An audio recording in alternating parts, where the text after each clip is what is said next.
ઘર સફાઈ માટે માણસો મળશે ભાડે 1000 રૂપિયા રોજ. કપડા પણ સારા પહેરીને આવશે. કપડા બગડવા ન જાય એવું ચોખ્ખું કામ. અંજલિબેન ચોવડિયાનો કોન્ટેક્ટ કરો. સોરી અંજલિબેન કાકા.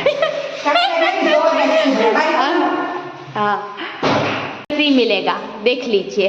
दक्षाबेन जोड़िया मम्मी फेंक दो मम्मी. देख लो उसकी सफाई का काम देख लो. कलर भी करके देंगे. ओह भाई तो अपना नाश्ता भी फ्री में मिलता है और हम जहाँ नाश्ता करते हैं वही काम करते हैं.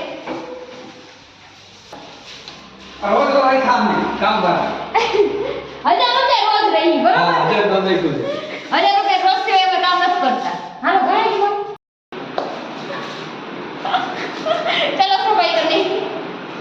इसने नेल आर्ट कराए है और अभी पोछा लगा रही है लड़की. देखो ये इस औरत की वजह से हो रहा है.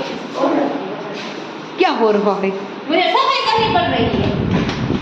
और हमारे साथ ये हमारा दूसरा कारीगर जो अच्छे से सफाई कर रहा है. जरा मुंह इधर कीजिए बहन जी. हम जैसे जालू चलाते वैसे मुंह भी चला.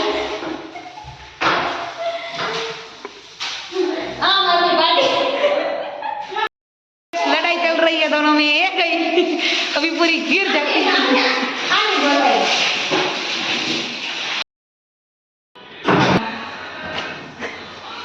पोछा लगा